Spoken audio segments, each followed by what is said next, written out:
It's a great way to end the year. Um, so I'll go ahead and call the meeting to order. Welcome to the December 19th meeting of the Ann Arbor Renters Commission. The purpose of the Renters Commission is to advise the City Council and the City Administrator in matters affecting renters in the city. The Ann Arbor Renters Commission is made up of voting members who are appointed by the mayor and approved by City Council, 2 non-voting City Council liaisons, 2 non-voting members representing different landlord perspectives, and a non-voting representative to the University of Michigan Student Legal Services. To speak during any of the public comment opportunities, you'll be able to speak through the webinar link or by phone, depending on your method of access to this meeting.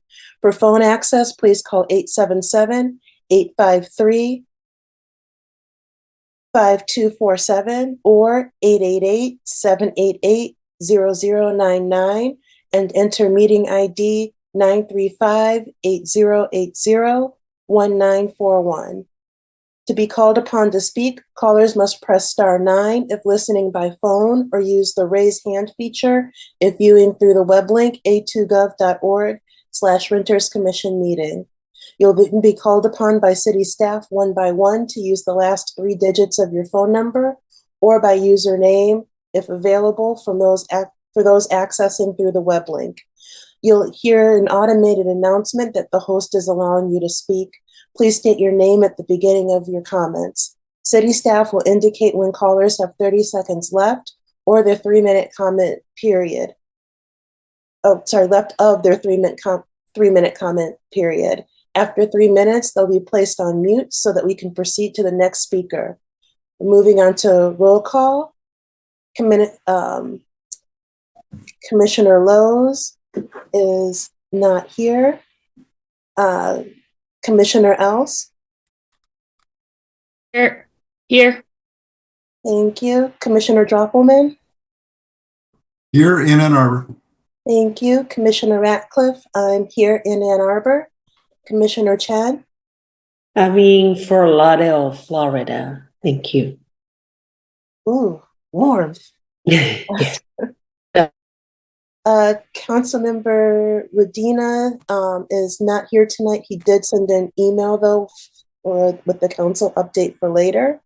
And Councilmember Harrison has also indicated previously that she wouldn't be here for tonight. Commissioner Good. Here in Ann Arbor. Welcome. Commissioner Pitts is sick tonight, unfortunately. Commissioner Liao? Here in Albion, Michigan. Oh, it's winter vacation, right? It is still cold, unfortunately, not Florida. Well, congratulations on making it to the end of the semester. Commissioner Wood? Here in Ann Arbor. Great. And Commissioner Larsenes? Here in Ann Arbor. Welcome. And now we'll move on to the approval of, Faith, I don't know your last name, but That's okay. It's Red Wine Otieno. Okay, and you're here tonight? Yes, Ann Arbor. And I don't know if you guys remember, but she's here from the seat that's filled with an HHASB member. So we'll move on to approval of the agenda. I'm here too, by the way. Oh my gosh. It's okay. I'm so sorry, Gail. That's okay. I'm not feeling left out at all. I'm so sorry. And I'm here also in Ann Arbor, no place warm.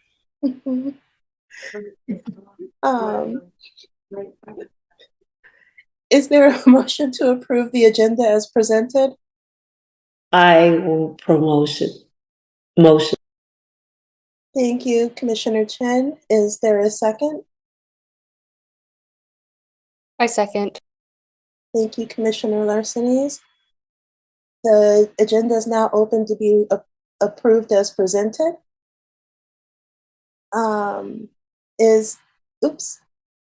All those in favor, please unmute and say aye. Aye. All those opposed, say nay. All right, great. The agenda is approved as amended. I mean, sorry, just approved. And now we'll move on to the approval of the minutes from November of 2021. I know that they were added a little bit late, but I hope that everyone had a chance to read them. Is there a motion to approve the minutes from November? So moved. I'll Thank you. second. Thank you. So we'll move on to approving the minutes. All those in favor, please say aye. Unmute and say aye. Aye. Aye.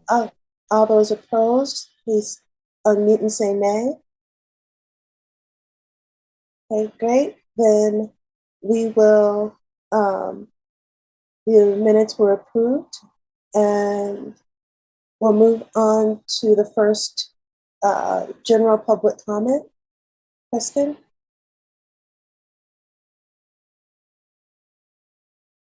To address the Renters Commission about any topic for up to 3 minutes, you can make your public comment by phone by calling 877-853-5247 or 888-788-0099 and entering meeting ID 935-8080-1941. You can also join the meeting using the Zoom link, and that is a2gov.org/Renters Commission meeting. And if you'd like to be called on to speak, you can press *9 if calling in. You can use the raise hand feature if you are joining with the web link. There are no attendees now, but we'll give it just a second. There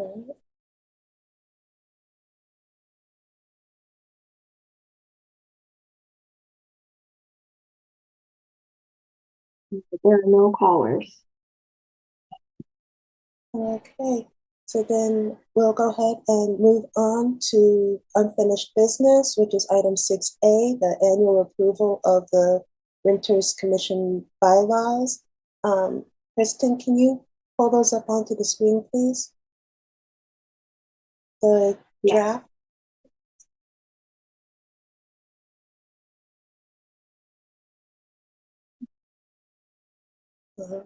If you recall, it had been discussed in the Tenant Education Committee meeting, and there were drafted changes made to the bylaws, and then they were attached to the agenda for people to go over. Is it at the first change, Kristen? Yes. Okay. So what I'll do is I'll read the changes and see if there's any discussion after each change. The first one is Article 4 in membership. It's under 4.1A. And that one is changing it so that, well, A and B, it's removing the attorney seat itself as a separate seat and absorbing that into one of the regular voting seats. And it would be just saying that we, along with someone who is a student or youth or low income, LGBTQ, an immigrant, person with criminal records, etc., as well, or somebody who is an attorney with experience representing renters or advocates for renters' interests. So that's the change. It's also one that if it is changed, it has to be changed at the council level, because within the resolution or the ordinance that created the Renters Commission, it's there is a separate voting seat. Let's see, Faith? Yes, I guess my only question is, because there are people with manufactured homes who are renting land. Are they considered renters as well? And if so, how can they be incorporated in this, letting them know that they too can say something if the rent in their land, what their lot rent is going up? That's what my question is. Try to be inclusive. Um, let's see. Attorney Reiser unfortunately isn't here tonight. He's the city attorney. Kristen, do you know? Is the question, in addition to like renters broadly, to identify renters in a manufactured home community as part of the perspectives that you're looking for? Yes, because they too are renting. It's just that they're doing lot rent, and they have been I've been hearing around that they too are complaining that their lot rent is going up, and they're trying to. I'm sorry. Go ahead. If you wanted to, if the group wanted to specifically include renters in manufactured home communities, I don't think that would be an issue as part of this 4.1A. Yeah, I think if you guys wanted to move to add that as one of the amendments to your bylaws, that would be fine. Separately, it's also something we could call out on the website if the group is interested in doing that also. It's less formal than the bylaws, but it is something that might help somebody know that this is a group they can talk to. Okay, thank you. I'll mention that to them. Thank you. I have a question. Yes, Dan? Yes, so here is the new change. Attorney with experience representing renters or advocating for renters' interest.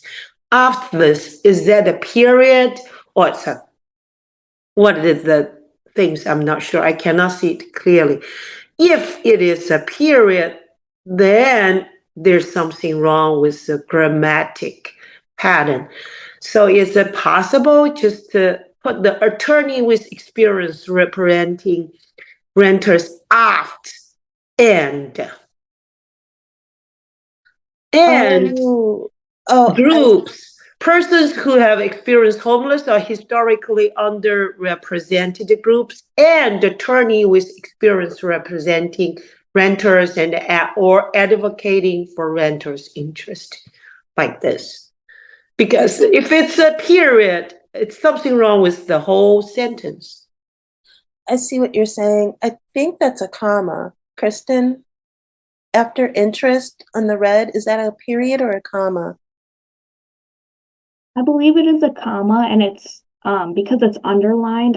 I think that is why it is difficult to. That's fine. That's fine. It was just curious. Thank you. Okay.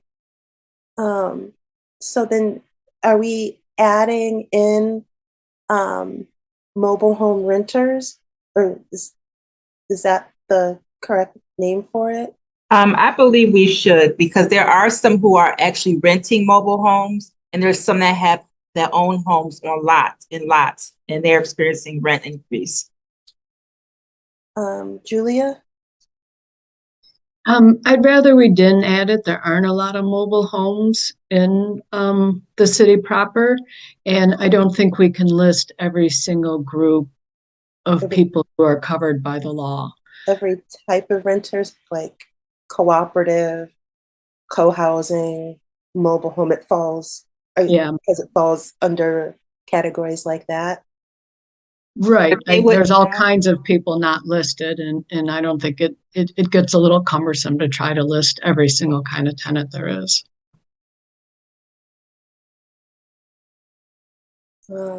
Barb? Sorry, I didn't hear everything that was just said because I was trying to open up the actual document on my computer and blow it up so I could read it.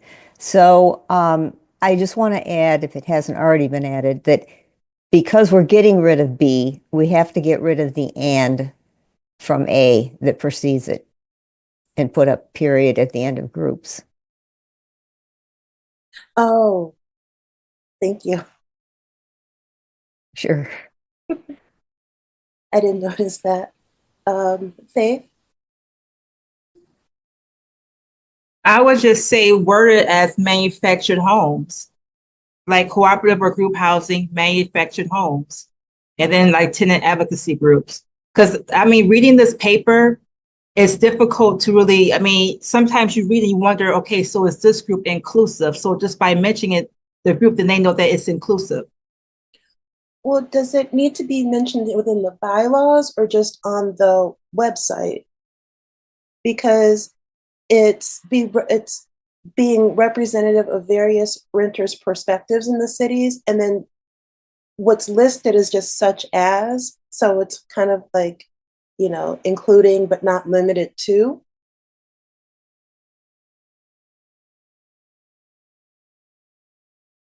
Okay, I'm looking at it. Well, it says voting membership of the commission should be representative of various renter perspectives in the city, such as students, youth, low income, LGBTQ. It's just it's not an exhaustive list of every type of renter there is or person who we would like to join the Renters Commission. It's a list of some different attributes, but on the website, we have more room to add whomever, but it doesn't necessarily have to be in the bylaws because it's not an exhaustive list on the bylaws. It's just examples. Okay, gotcha. Julia and then Barb. It sounded like Faith isn't going to keep pushing this, because if it doesn't seem inclusive the way it is, then I would say take out all the listing. I mean, it's a little weird to have cooperative group housing in here when they aren't covered by most of Ann Arbor's tenant law. It falls into a different category. But so maybe take all of them out and just say to have a commission that reflects the diversity of the city or something. But I wouldn't want to add more. Personally, I'm good with it the way it is, and then adding more on the website if need be. But I think, Barb, was your hand up? Or, Sorry, I forgot to take my hand down. Okay. Thank you. Jordan? Yeah, I was going to say what you just said. I think let's just leave it. I mean, I think our goal in writing this the first time around was like to cover the personal characteristics that make people more at risk. And so when I look at it that way, like adding more context on the website seems pertinent because I do think we do want to come off as inclusive, and people who live in mobile home parks are actually a pretty vulnerable group a lot of the time, and so I think that there is value in that. But I think spelling that out on the website and saying, hey, we welcome you to this work and we welcome hearing from you on the website is helpful. Okay, thank you. Okay, so then moving forward to the next one, Kristen? Oh, okay, this 4.8, and it's with the change, it says consistent with city code, was it 171, when one or more city council members are appointed as members of or liaisons to a board or commission, the board or commission shall designate a group consisting of at least one city council member and one or more voting members of the board or commission to review applications for membership on the board or commission. This group may submit recommendations for appointments to the mayor or to the city council for appointments made by city council from among the applications reviewed. The change listed is to at least one instead of saying having both city council members. Is there any discussion on this one? Okay, moving forward, Kristen.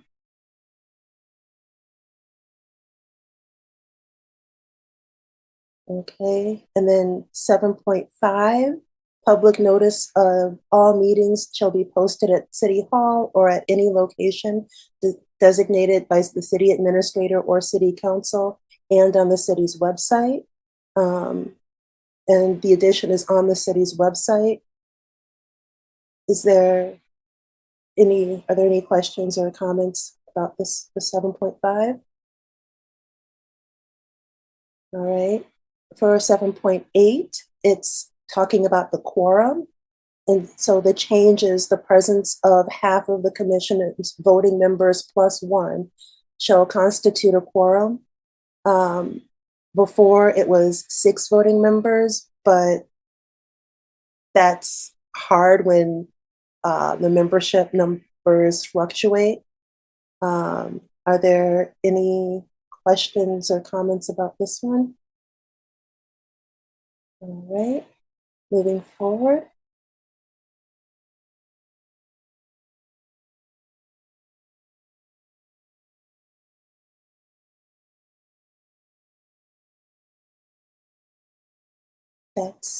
That's it. Okay, is there a motion? Are there any other changes that people want to make, or does someone want to make a motion to approve the amended bylaws? I'll make a motion to Thank approve. you. Thank you. And second it? I'll second. Thank you. All those in favor, please unmute and say aye. Aye. Aye. All those opposed, please unmute and say nay. Great, the motion is approved and the bylaws are approved. And we'll go to the city staff and the city attorney to make sure everything's legal. All right, moving on to new business. It is for, the first one is 7A, approval of the Renters Commission 2025 work plan. Kristen, can you bring the draft up, please? Okay, in the last Tenant Education Committee meeting led by Hannah, thank you, Hannah, we discussed some of the things that we'd like to do for 2025. And so we would like to keep the, this is for discussion, from the previous 2024 plan. We couldn't quite remember if we had completed this one, which was the audit of Chapter 105 and the existing enforcement process for efficacy, and proposing amendments if necessary, as long as supporting enforcement process changes if necessary. I vaguely remembered it from meetings before, and I remember Julia had gone through it. Julia, do you remember if that was completed? No, this is the, I forget what the numbers are. This is the right to renew and the early leasing. Okay. Should we keep this, or should it be taken off the 2025 work plan, or should it be a lower priority? Are there any suggestions? I would say it's still a high priority. We're still hearing complaints about it, and it's not clear how much action is being taken. Okay, thank you, Julia. The second was keeping, it was proposed the ordinance/ordinance amendment language to require owner-occupied rentals to obtain a certificate of compliance and to inform current and prospective tenants of open code violations, establish and support enforcement process. Should that stay?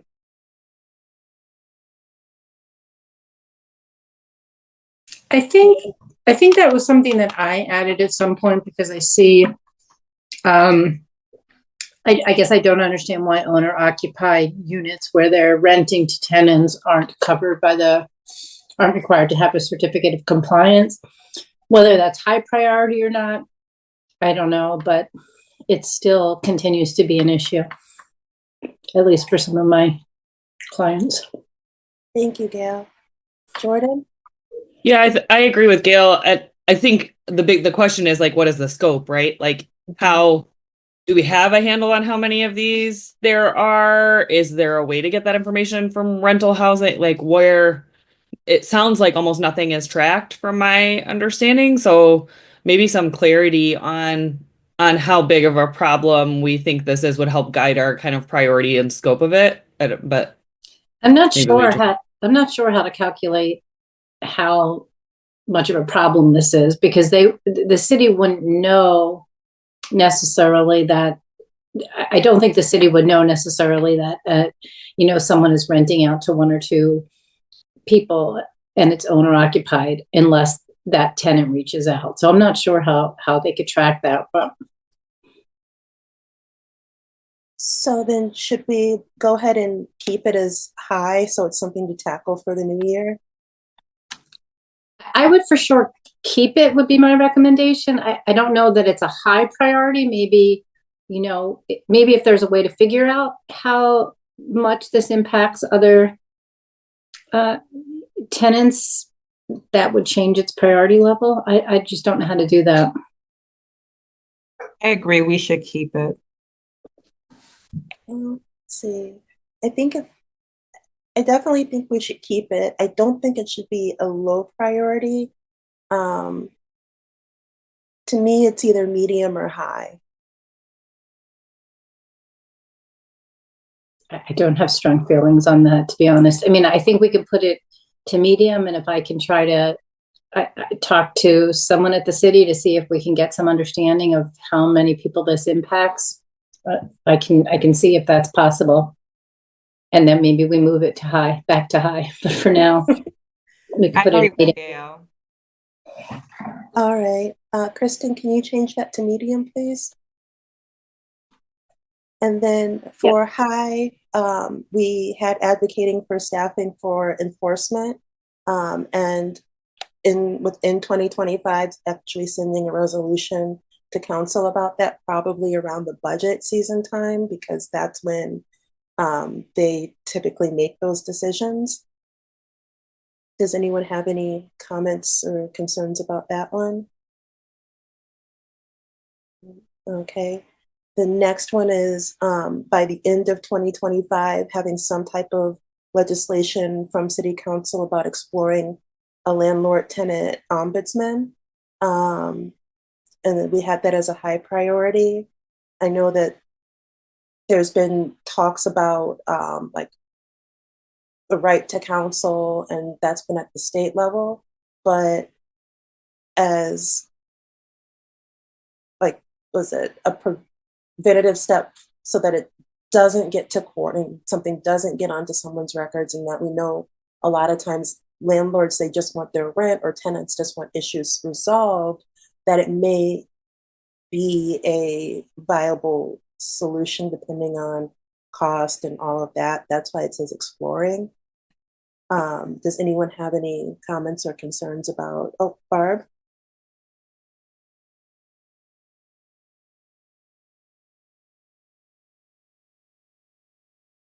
Oh, you're on mute. All right, I'm sorry. I think it's a great idea. And I just want to make a general comment, because I'll be honest with you, I was like on overload when I looked at this today. I was like, I'll deal with it later. So this is all new to me. And a lot of it has to do with issues that you've been dealing with, over the past year, and they're kind of new to me. But my one comment would be, yes, I think two comments. I think an ombudsman and keeping this as a high priority is a good idea. But I also would like to comment that we don't want to put too much in the high so that we're not getting to everything. That's where do you think? Like the last issue that we dealt with, I'm glad you put it down to medium, because to me, it's just not a high priority. And, I've only been at several meetings now, but it just seems like we've got so much that we're supposed to be doing that I think it's important not to put too many things, give too many things high priority, or we'll Right. never get to them. So do you think medium or low? Oh, you mean for the ombudsman? Yeah. I would say this probably, I would put it in the medium category, personally. Okay. Kristen, can you change this one too? It was something that I had brought up, so priorities and all of that, that's, yeah. Let's see. So if that's changed to medium, and then the next one, I think what I did was just, I think I just, what is it, erased what was in there that we had already completed and just stuck it in, as opposed to actually going through the priorities level. The next one is the tenant opportunity to purchase and right of first refusal, which is something that we don't have here. It was something that was at the state level. From talking with staff and the council members previously, it was like they weren't sure about the legality of it. But one thing that the commission, there are people who are tenants who want to purchase. And one thing that the commission can do is urge the city and the council about prioritizing education for renters and how to get to a point where they can potentially buy. The county has a free program. U of M has the real estate certificate program. There's other resources that I think that could go on the city website or Renters Commission website or something to be able to help the people within the city who want to learn how to buy to be able to. It doesn't have to be a high priority, but I do think it's something that we should talk to the council about. Are there any questions, concerns? A no, Barb? I don't really understand what any of that is. Well, was it people use was it the right of first refusal, I guess is the slang term, and the more official term is tenant opportunity to purchase. In the normal sense, it's like if where you're renting is getting sold, then it would be that whoever's renting there would have the first opportunity to buy Okay. it if they Okay. could, right? But when we were going over the comprehensive plan, and I was in one of the work groups for that, on the city staff side, they weren't sure about the legality of it and what that would mean for the city, as well as how much it would cost the city to actually do the right of first refusal. But they were interested and intrigued by the idea of providing where people could go for more information to get themselves ready to purchase something, right? So the city won't be like necessarily say landlord or homeowner, you have to ask your tenant first, but the city can post the resources somewhere about how a tenant can get their credit together and see what kind of mortgage they can get and all of that information.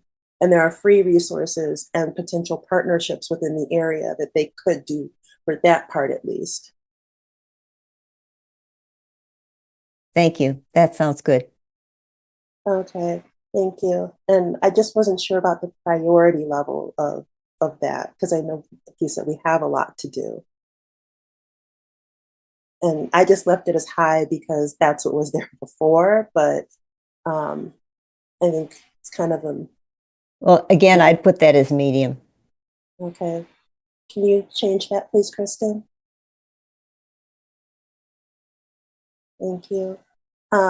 We kept the update to rights and duties of tenants booklet and kept that as medium because that's in 2025, we're going to have the pre-tenancy and the junk fees ordinances most likely pass. And so that's going to have to go into the rights and duties of tenants booklet.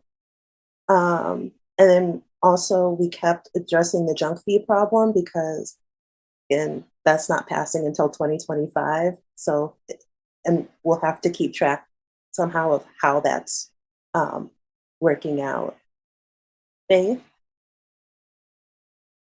I was just curious, do you have anything on here about repairs? And I'm asking because when I was a part of the McKinley a renters organization, so to speak, there were issues with repairs. And plus, I used to stay at a condo and there was issues with repairs as well. And I think that's something that's really important for tenants who are trying, who are living somewhere and there are just some things that are not, repaired properly.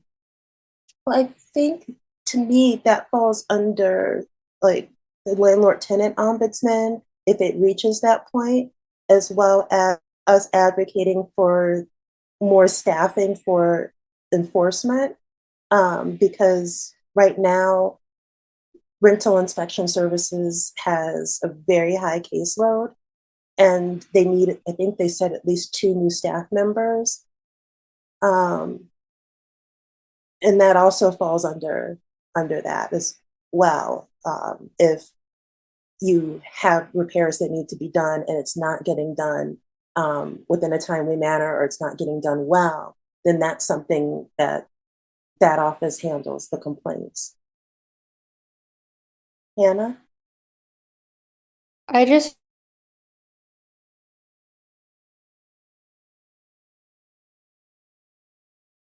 stakeholder education portion of the work plan. Should we remove it either from this section and leave it in the stakeholder education section? I would say leave it in the stakeholder and move it from this one.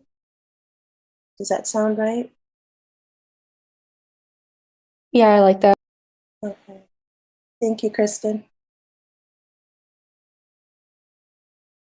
Faith, did that answer your question?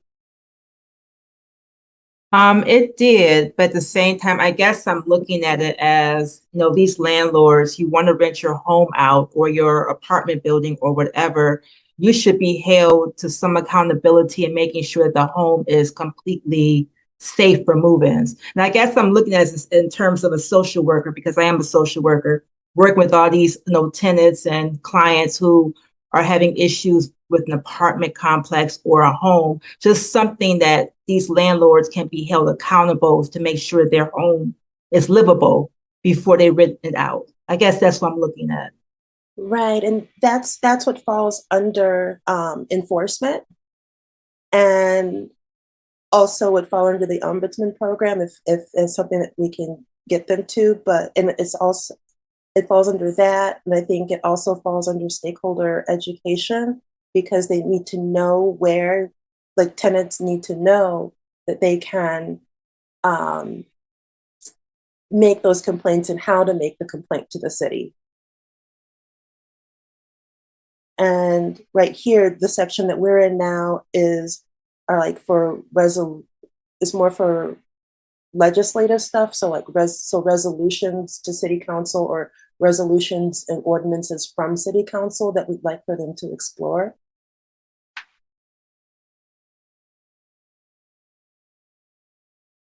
Okay. So I think I'm saying hold on to that for stakeholder education. Then the next portion is the commissioner education. And the first one was as a medium, which is in commissioner education is actually educating us as commissioners. And the first one as a medium is tenant union organizing, and learning more about what's going on with that, and the what renters are facing, because as we know, they're for tenant union organizing. You may not know renters who are joining the tenant unions or trying to create one at their complex. Some of them are facing threats of eviction. And so learning more about tenant organizing rights. There was a bill at the state level about that, but it's the lame duck session. And so we still don't know if that's going to pass, unfortunately. But I think it's something that we should learn about as commissioners, especially since we have the AATU now, the Ann Arbor Tenants Union. The next one we had as a low priority was learning more about green rental housing or the enforcement of the green rental housing ordinance, because it's low because the ordinance hasn't passed yet. And when we had the representatives from inspection services, there was what we were told by OSI was that rental inspection services was going to do enforcement. And then rental inspection services said, we're not doing enforcement. OSI is doing enforcement. But we have to wait for it to pass to know what we can do to make sure it's getting enforced well. That's why it's a low priority under commission or education. Next, I put as a high priority is I put learning more about senior housing. We know that I don't know if we all know, but at the election time in November, for Washtenaw County, there was a senior millage that passed. And what I would like to see, and talking with some seniors, what they'd like to see are more options for the seniors who are renting here within the city, because there aren't a lot of there's already a low number of rental units available for anyone who has a type of disability. But then also being a senior is also pretty specific, and there aren't there are very few options for that. And so seeing as commissioners what can be done, because they are a portion of our renters in the city, and finding out what resources there are, and if any of that any of the millage funds could be used or will be used for rental assistance or accessibility. I don't necessarily know if it's a high priority or not, because it just passed and I know that it'll take a while to get everything in place at that level, but I'd like to learn more about it and like us to learn more about it.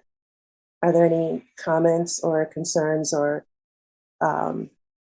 input, Barb? I think you're muted again.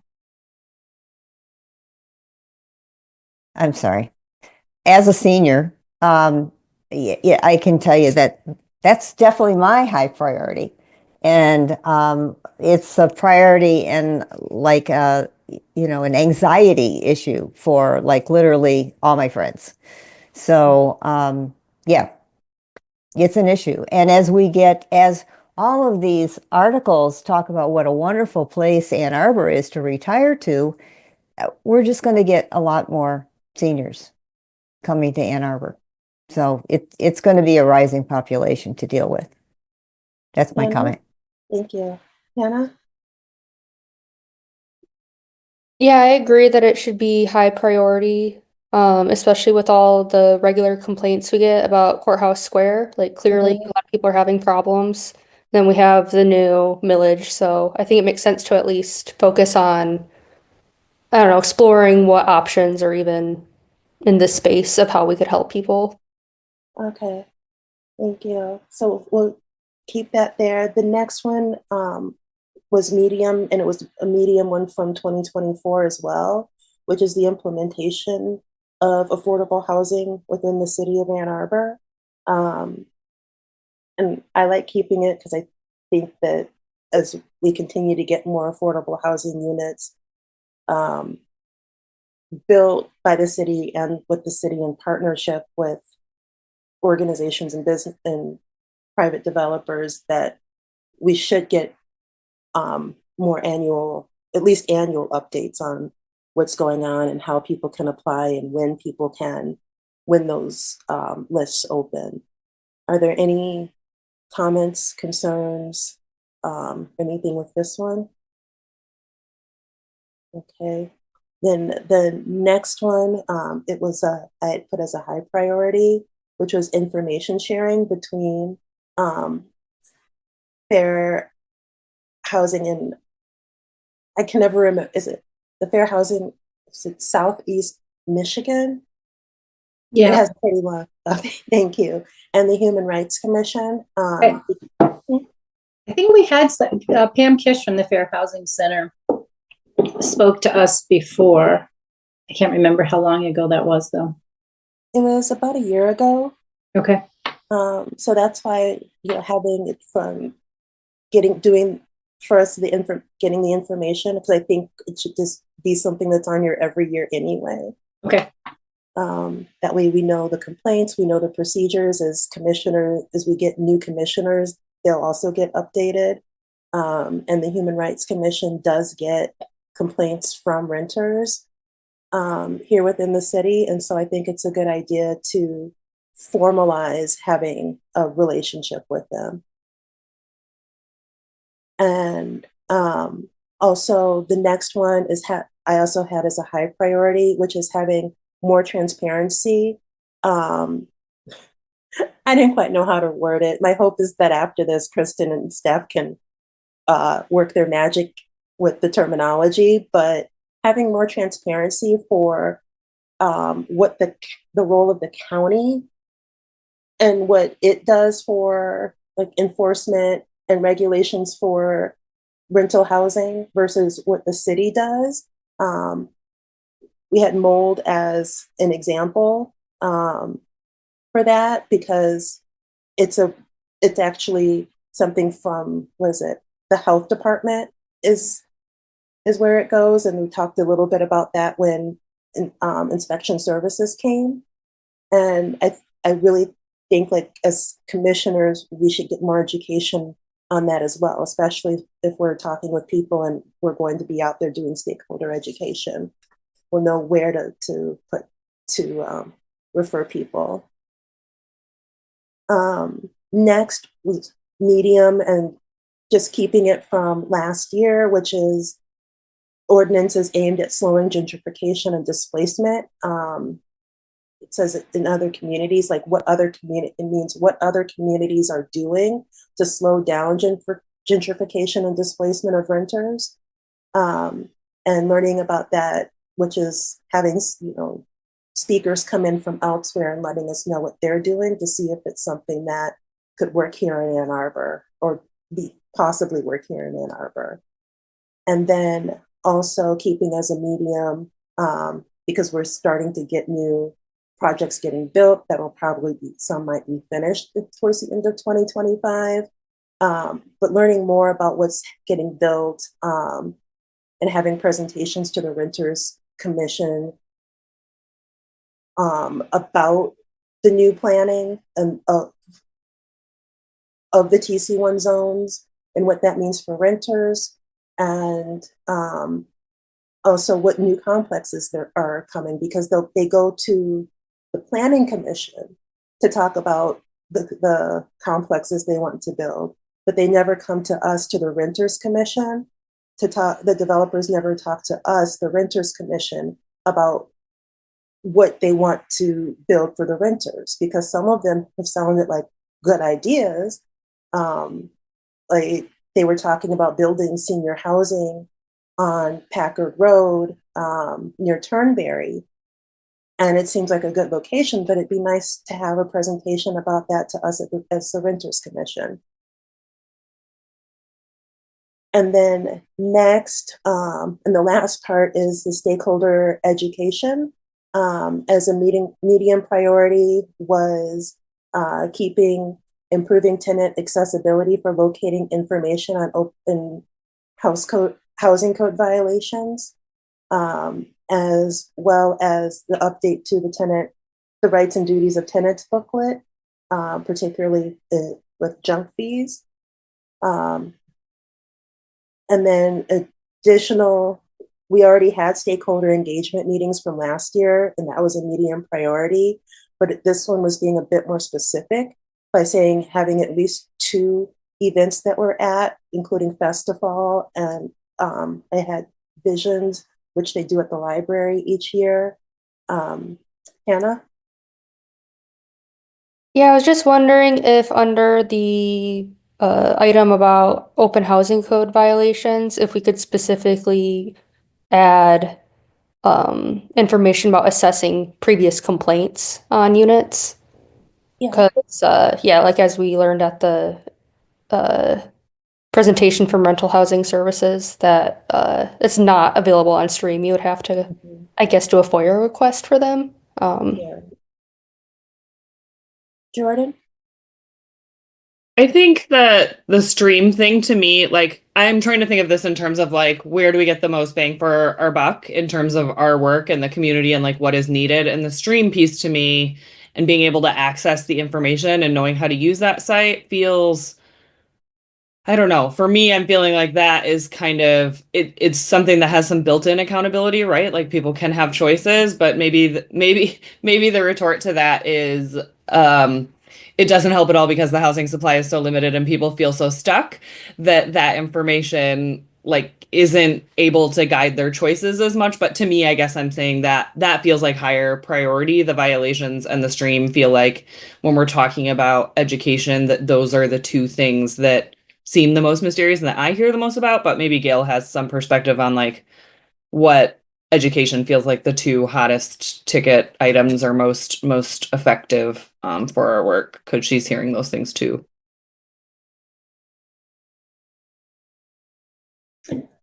Yeah, I mean, I direct a lot of students to stream to kind of see what's out there. I don't know if that really helps that much, but you know, and they do get a lot of information from there. So I'm not sure if that answers your question.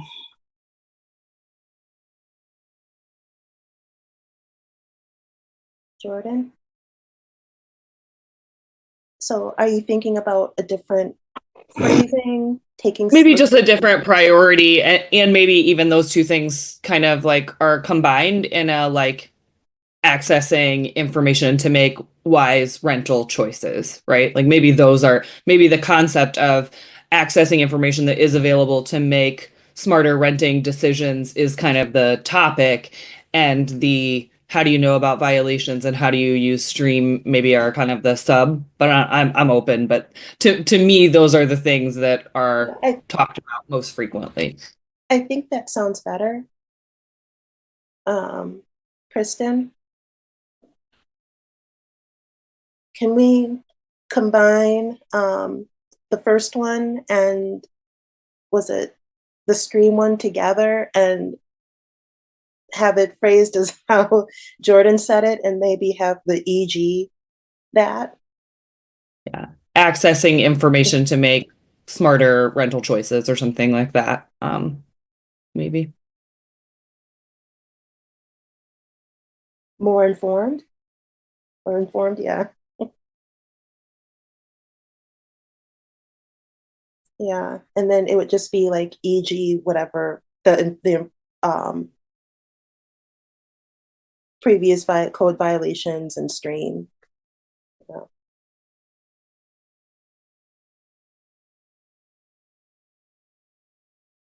Thank you.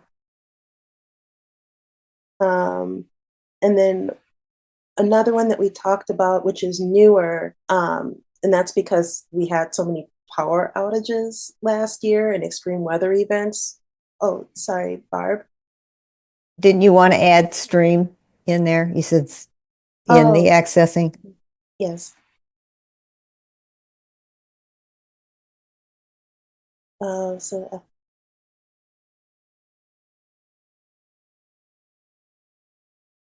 okay.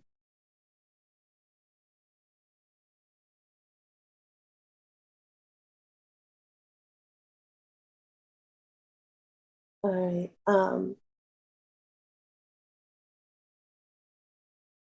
And then, yeah, there's in the last couple of years, we've had so many different power outages and extreme weather events that have negatively impacted renters, where as a homeowner, it seems like there's more recourse than if you are a renter.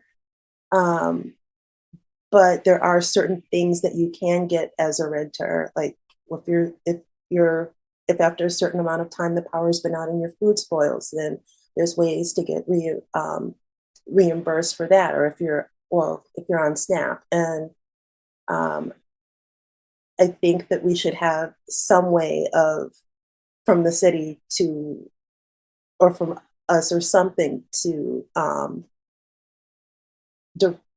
where it's a bit more prominent to direct renters to that information for the 2025 year. And I had it as medium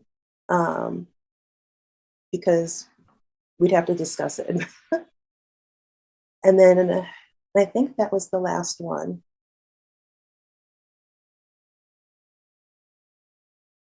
Are there any questions or concerns or something else that needs to be added? If not, then can we have someone move to pass the work plan as amended?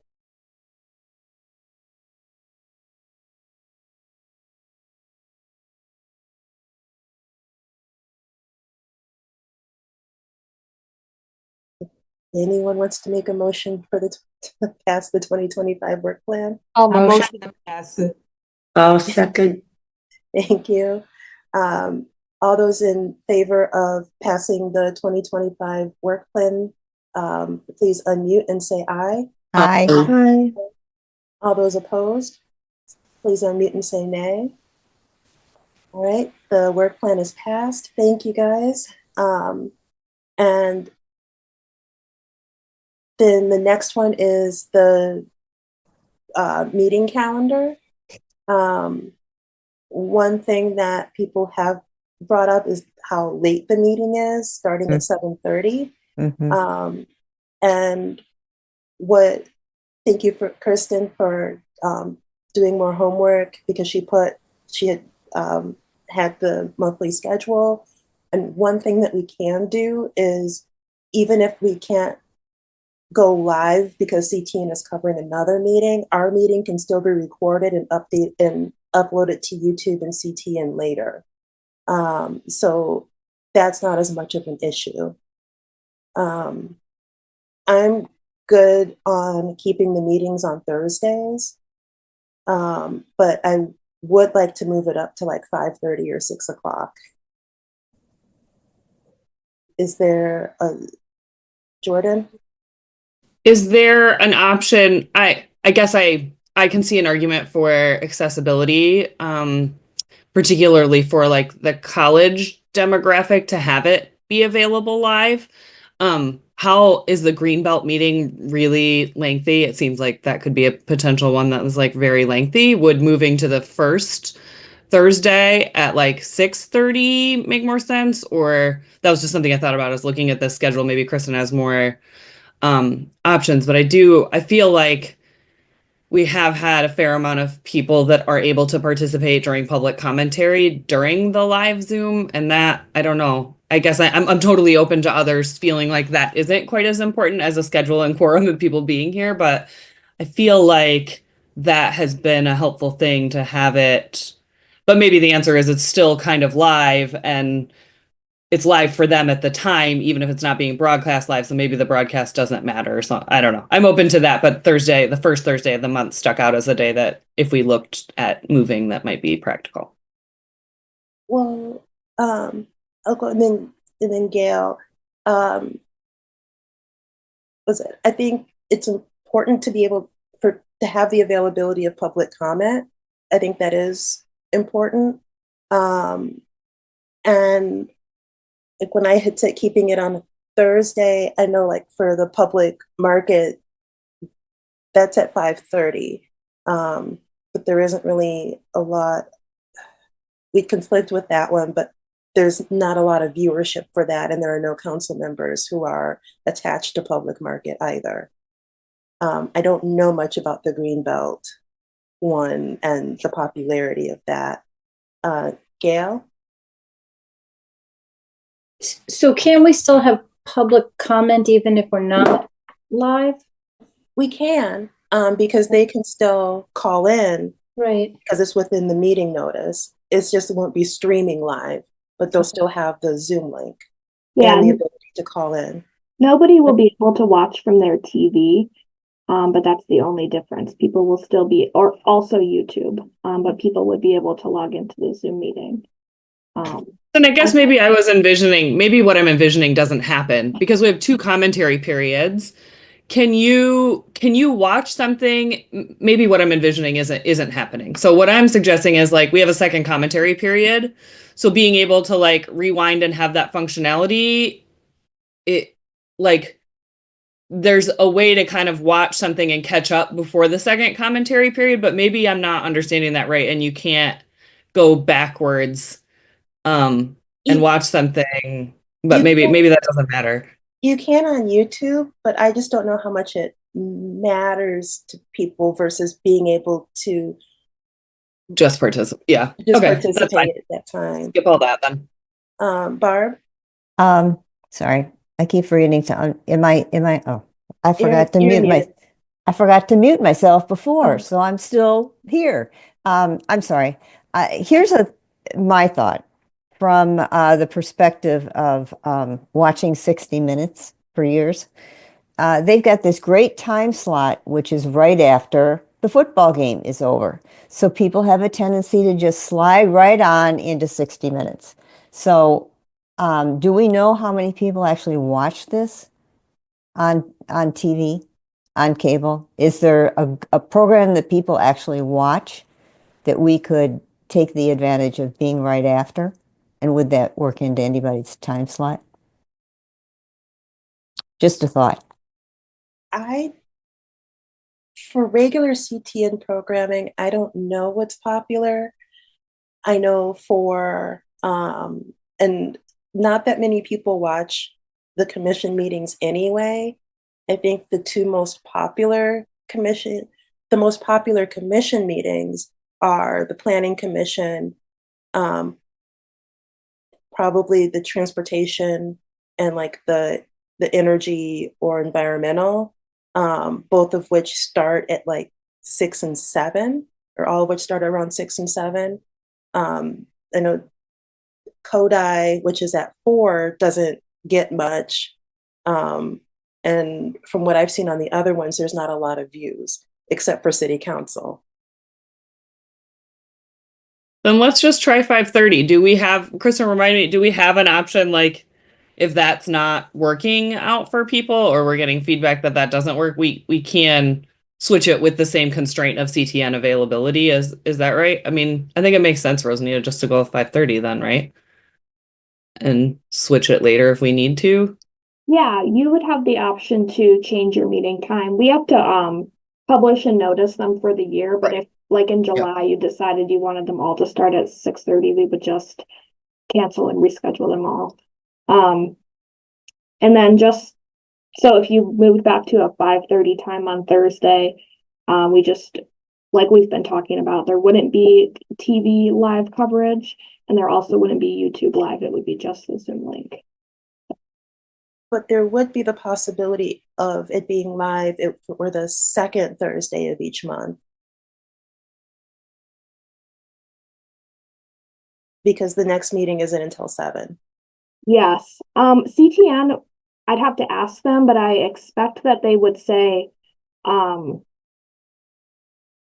meeting would have to be around 5 o'clock so that they have staff to be able to cover it. I'm looking at the rent, like public market, and then renters are about 2 hours apart. And sometimes this group does run up to that 2 hours. So it would have to be an earlier start time than that second Thursday. And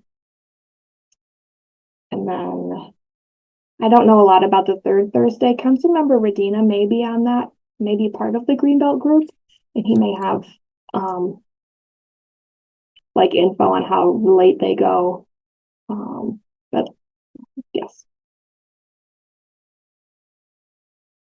Okay. So then for now, do we just want to say keep it at the third Thursday, but then just have it at 5:30, and if we have to make the change, then we make the change. Barb, is your hand up from before?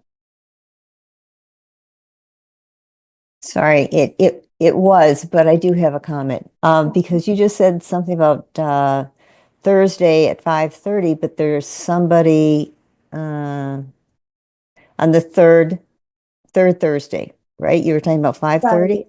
Right. It wouldn't, if we did 5:30 on the third Thursday, then it wouldn't stream live.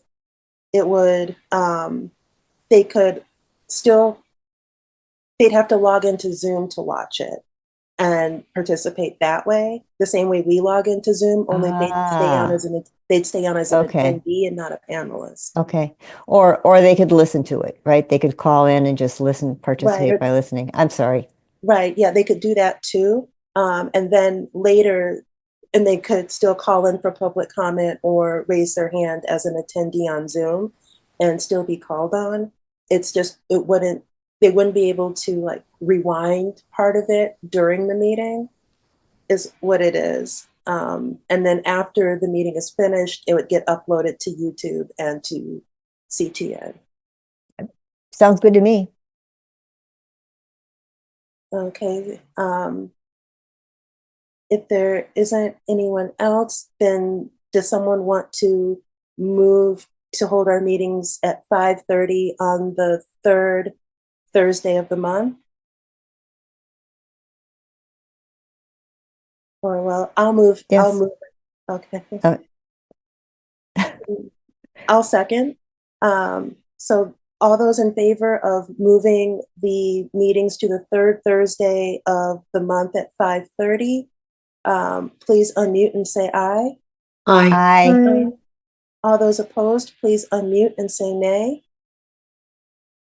All right, the motion's passed. And so starting in January, our meetings will be the third Thursday of the month at 5:30. And then we have one last item under new business, which is a resolution in support of the proposed pre-tenancy fee ordinance.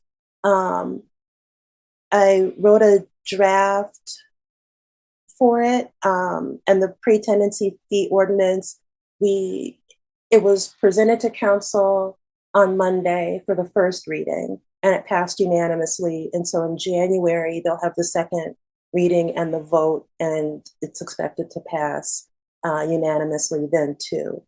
And what it does is it caps it basically says there's no fee except a $50 application fee or up to $50 application fee that can be used for the administrative cost of doing the background check on someone or the credit check.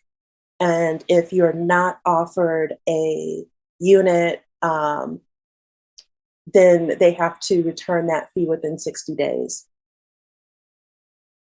Okay. The resolution is titled Resolution in Support of Adding Section 8532 to Chapter 105 of the Housing Code of Title 8, Building Regulations of the Code of the City of Ann Arbor. I just took what the title of the ordinance update was. It says, whereas the City of Ann Arbor Renters Commission is committed to promoting equitable housing practices and protecting renters from unnecessary financial burdens, whereas pre-tenancy fees beyond those directly related to the rental application process create financial barriers for renters and disproportionately affect those with limited resources, whereas the proposed addition of that section to the ordinance will limit pre-tenancy fees to only rental application fees, ensuring greater fairness in the rental process. Whereas the proposed amendment will also require landlords to refund rental application fees within 60 days if the applicant is not offered a lease, further safeguarding renters' rights and ensuring transparency in the rental process. Whereas the Renters Commission recognizes the significance of this amendment in reducing exploitative practices and fostering trust between tenants and landlords. Resolved that the Ann Arbor Renters Commission strongly supports the addition of that chapter of that section to the Housing Code chapter of the City Code, which addresses pre-tenancy fees and provides protections for renters. Resolved that the Renters Commission urges City Council to adopt this amendment promptly to ensure that the renters in Ann Arbor are not subject to excessive fees or unfair fees during the rental application process. Resolved that the Renters Commission commits to educating the public about the importance and implications of this amendment and to collaborating with the City Council and city staff to support its implementation. Resolved that the Renters Commission will forward this resolution to the Ann Arbor City Council and request that it be included in the council's upcoming agenda for consideration. That was a long meeting. Gail? I know I'm not a voting member, but I support this and really appreciate your time in putting this together. Thank you. That means a lot. And I know how much this affects the students as well. Yeah, I think it'll impact a lot of people, and I think I'm excited about it. So am I, and yeah. And this is only the first. This is for the first of 2 ordinances that are happening. So there'll be a second one when the next updated ordinance comes out. That's why it's specific to the pre-tenancy fees and not the other junk fees. Does anyone have any questions, concerns, anything else they'd like to add or edit? Barb? Oh. Sorry. I just want to say thank you. That nice job. It covers it all and says it succinctly. Thank you. Thank you. Sorry, Jordan? Yeah, you did great. This is fabulous. I was happy to see it today. I just was wondering, does anybody know why they went with 60-day return? Did anybody hear that discussion? I didn't listen to the city council meeting. And Travis wasn't here, so I'm not able to ask. But does anybody know why they went with 60 days versus like a normal deposit's 30 days, and that would get people's money back faster? But I was just curious as to if anybody heard that. I don't know why they said 60 days. I know previously there was no date. And then I had brought it up to Travis that there's no date on here. So I'm like, when are people going to get their money back? And before there was just like a reasonable time period, which could mean anything, especially to a landlord, and could greatly differ to the prospective tenant. But that's all I know. Okay, great. Well, thanks for asking it to be added. Obviously, we don't want to slow anything down, so it wouldn't be worth readdressing. But yeah, thank you so much for bringing that up, and good job on the resolution. Nice. Actually, you put everything in order, and you showed the public what we have done so far. This is a great step forward. It's never happened. That's very good. Thank you. Thank you. And I had and within the resolved clauses, I had the part about what the Renters Commission would do, because that's what we do anyway, what we've been doing with the early leasing ordinance. So it wouldn't be anything different. So if there's no more discussion, then is there a motion to pass the resolution? A motion to pass. Yeah, I'll second. Thank you. So then all those in favor of passing the resolution, please unmute and say aye. Aye. Aye. All those opposed, please unmute and say nay. All right, great. The resolution passed. And so we'll move forward. We have 7D, the plan for next meeting. And see, the next meeting will be after after the ordinance is passed? And so we'll probably just, I think, go over the ordinance. I'll be honest, I did not think ahead for next month yet. Trying to make it through December and the holidays. Is there anything that is pressing for people to have on the January agenda? Barb? This isn't necessarily pressing, but I just today had a chance to look at the video of the November meeting that I unfortunately had to miss.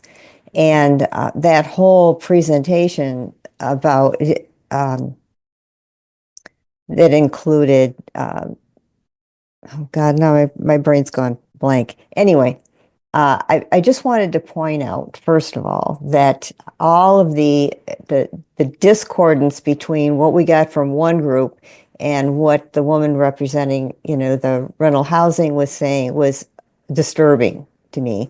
And I just want to say to Julia, thank you for asking all those good questions. And I personally would like more understanding of what exactly between these two different presentations, what is actually going to happen and who's going to be responsible for what, because that's, in my mind, kind of huge. That's it. Thank you. See, Kristen, between now and then, do you think you could talk to someone from OSI and find out what's happening or where we are in the rental ordinance? Yes, I can find out about an update for sure. Thank you. And we'll have that on the January agenda. Does that work, Barb? Yes, thank you. Okay. All right, great. Does anyone else have anything for January's agenda? And is there anything for a tenant education committee meeting before the January meeting at this point? I'll send out a when to meet over the next few days. And I guess we could try to meet within the first 2 weeks of January, if that works. Okay. All right, great. Thank you, Anna. Barb? I apologize. I keep forgetting to lower my hand. Oh, I'm good. I thought it went up again. I'm sorry. No, I know it's me.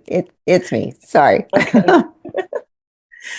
All right, then we'll go ahead and move on from that and move to the reports.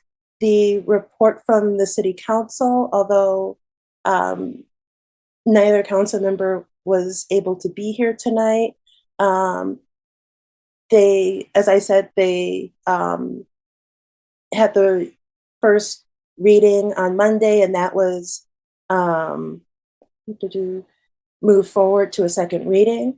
What they said too is that with the introduction of the ordinance, staff now acknowledges they need additional help for enforcement, and so they're working with the city administrator on a plan to add an additional full-time employee to the city with the appropriate, likely paralegal skill set to aid in enforcement of the new rental laws. And it'll be determined where that person resides, though, if they'll be located within the same department or elsewhere. And the mayor nominated Chris Body, who he had applied to the commission, and it was a really good applicant. And so he's moving forward to, and should be, voted on and approved to join the commission in January, at the first meeting in January. So hopefully we'll have him by our Renters Commission meeting. He'll have all the paperwork in that he has to sign by then. And then that leaves one seat open, and we do have someone to recommend for that seat as well, who also would be a really good addition to the Renters Commission. They're also working to amend the ordinance about the attorney seat because it is a part of the city ordinance, so that is part of what has to happen for it to be able to change within the bylaws. And then if goes according to plan, then they hope to introduce that second ordinance to more broadly address junk fees in late January. So that would be the second city council meeting in January. That's all I have from the city council meeting. Faith, did HHSAB meet this past month? We're actually meeting in person in January. Okay. All right. Do you have any updates for us from HHSAB and how that's going, or can you explain to everyone on the commission what HHSAB does? Actually, I don't have any new news because we are going to be meeting in January, and you kind of caught me off guard. So Oh, I'm sorry. so that's okay. So actually, I can get that information for you next month. All right, then. Well, well, just an FYI, you're on the agenda for each month. Right. Yeah. To let us know. Right. So starting in January, do any of the other commissioners have any reports or news? All right, Kristen, do you have anything for us? No report. All right, then. We need the second general public comment, please, Kristen.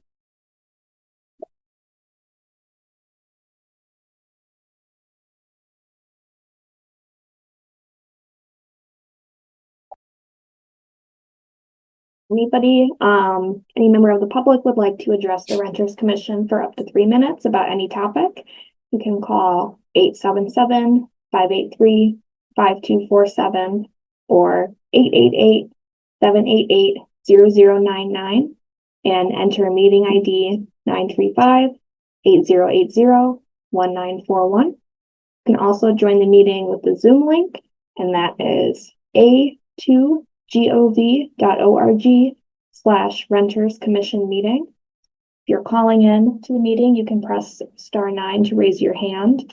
If you're joining the meeting with the Zoom link, you can use the raise hand feature to be called on. If they're,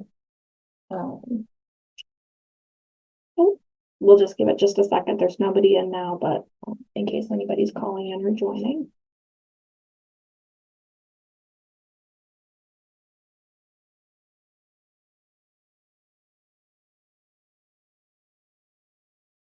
There are no callers. Okay, then we'll move on to the second to last item on the agenda, which is communication to the Renters Commission. If you could bring up the one from the U of M student, please, Kristen.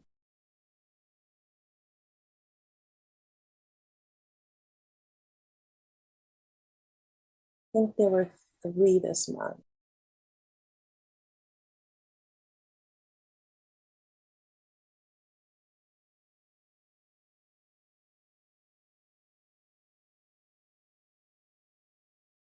Right, unfortunately, it sounded like something that we couldn't handle, and I believe this is the one that Kristen sent to you, Gail, which is the student who's a U of M student who lives in a house with 20 other students, and their leasing company incorrectly was kicking them out for winter break on December 17th, even though people still had exams on the 18th. And they provided the clause from the rental agreement, which said that the sublease occupancy commences it terminates at 12:00 p.m. one day following the university commencement ceremonies on the 31st of, it only talks about the 31st of May and August 1st, and that the premises is closed for all university recognized breaks, and that they have to have alternative housing during that time. But it sounds like if you still have finals, then it's not officially the break when they were being asked to leave. And I think this is the one, Gail, is this the one that you handled? Yes, I was just trying to look. I don't think the student ever reached out to me, so I suspect the issue was resolved. Okay. Yeah, because is this one of the ones that it's unfortunate, well, that it's not under the purview of the Renters Commission? Because there's What do you mean? I mean, the is Renters it, Commission wouldn't be I able to couldn't help this. figure out if it was a, because I thought that like dormitories weren't under us, and but is it a house? I couldn't understand if it was a house or a dorm. Yeah, I'm guessing this is some sort of fraternity. Okay. But if it's a U of M dorm, it's not something my office can get involved in. So, and if it's a fraternity house, we can. Okay. Yeah. And if it's a fraternity house or sorority house, then is that something that the Renters Commission is involved in or no? Or is that a John Reiser question? Well, I mean, it would never be a case that we would take as a Renters Commission, but I mean, certainly having, Kristen sending it to me or directing it to whomever can help and providing resources seems to me always appropriate. Okay, thank you. Kristen, can you show the next one, please?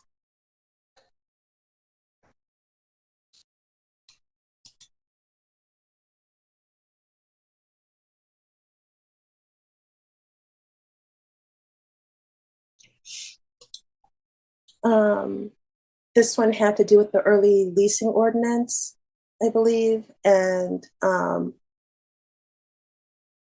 them asking in the renewal time period. I'll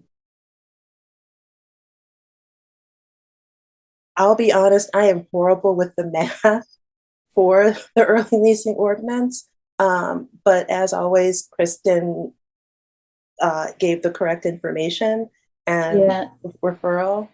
And I've seen a few of these from the same leasing company, and I sent and have another. I don't know if there's been any decision reached on this one yet, but one of the things that was supposed to happen in changing or updating the early leasing ordinance is that, it's pretty clear to me in the ordinance that you can't make any renewal offer before 180 days into the lease. And so by offering, hey, I assume the January 10th date is before the 180 days, or they wouldn't have stated it like that. So to me, it's a violation. So far, I've only seen it with this one particular landlord, but we'll wait and see what the city determines. Okay. Jordan? Can we ask that they get back to us? Can Kristen follow up on this specific case? Because to me, I agree, Gil. And if this situation isn't getting an infraction, then what we've done isn't effective. I'd like to see this be effective. And so if it's not, then I think it's good for the commission to know why it wasn't cited and why there wasn't a follow up on it. I have already put in a call or a text, I can't remember, to the city attorney. So I'm happy to let everybody know when I hear back about this. Can we formally have this on the agenda for January in hopes that the city attorney is here? Because it would, if it was August and they received it December 9th, then that is a clear violation because it's only about 90 days and they're getting it, right? Yeah, I think that's why they have the different sections, the maybe renewing. So I think it's pretty clear. Or I think, well, I guess I can say in the other incident that I have, it was pretty clearly offered prior to the renewal date, in the same way they were doing things, landlords were doing things last year of, hey, if you sign now, even though it's before the 180 days, we're going to give you this deal of whatever the renewal rate is. And then they go on to say, in the maybe renewing paragraph, that basically if you don't take this deal, your home will increase, the rental rate for your home will increase significantly over the renewal rate. So I feel it's a pretty safe assumption that they're trying to get around the right to renew ordinance or the early leasing ordinance. Right, that's my guess, but again, I think it would be good to have the city attorney speak to it. Agreed. At the meeting. Kristen? And the last one I think had to do with like a 20% rent increase?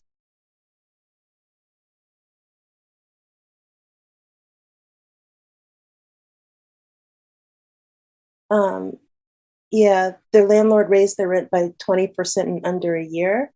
Unfortunately, we don't have rent control, and not knowing the type of lease the person has, if it's month to month or a yearly lease or a 6-month lease, don't know. Kristen, did they get back to you? They did not respond. Okay. Yeah, but we don't provide rental assistance. There is Hawk, and is it SER? And then at the state level, we don't have rent control here within the state of Michigan, and this because of the state constitution, the city cannot do its own rent control. So it's an unfortunate situation, it sounds like. Are there any questions or comments about any of the Jordan? Just a quickie on this type of situation. Obviously we just got through leasing some of our May leases, and we were hearing from residents increases of up to 30%. And so, I just want to keep on our radar. Obviously it is a lot at the state level. We all know that, but the right to renew without some sort of provision for how much they can increase rent, right to renew effectively becomes like they just can't renew. So I showed to a lot of groups, and we talked to a lot of groups that were experiencing really high increases of 30-ish% for some of them. And so I want to make sure that we're all hearing that as a commission, that is a reality for, these were all student groups, of course, but for people here in Ann Arbor.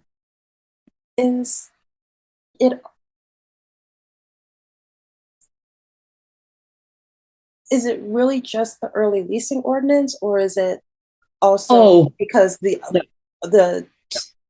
pre-tenancy and the green rental ordinance and the desire for a higher profit? Well, okay. I mean, all of the above, right? Like, and maybe Bob can chime in too. Like, our insurance has gone up tremendously. So some of this I get. Some of it I understand, but of course there's no accountability for a landlord to like explain to a tenant why it has to go up 30%. We have not had to do that on any of our properties ever because of rising expenses. But I mean, I will say ours have gone up proportionally higher than in past years. Like, our insurance is going up at a higher percentage. Some of those things are true. 30%, no, we're not seeing that. So I can really only speak to my experience on that. So I don't know, I see Bob's got a hand up, so I'll kind of switch over to him. But yeah, 30% to me is still really just unfair. And, you're forcing these students to move, or tenants in general to move with increases like that. It's just not something most people can shoulder. Bob? Yeah, I think I would agree with Jordan. I mean, expenses have gone up, and they've gone up more than they have in prior years, but not by that kind of percentage. So it looks like this is not something that's consistent with increases in expenses. It's other things. Okay. Thank you. You were both very diplomatic how you phrased that. So thank you. Does anyone else have any questions, concerns, or comments about the communications? Oh, all right, then the last item on the agenda is we need someone to make a motion for adjournment. Motion. I second. Thank you. All those in favor of adjourning, please unmute and say aye. Aye. Aye. All those opposed, please unmute and say nay. All right, the meeting is officially adjourned. Have a wonderful holiday season. Enjoy the new year. Be careful with ice and snow. And I'll see you guys the third Thursday in January at 5:30. Bye. Thank you. Happy New Year. Happy holidays. Thank you. Bye. Happy holidays. Bye. Thank you. And thank you, Kristen, for all of your help this year.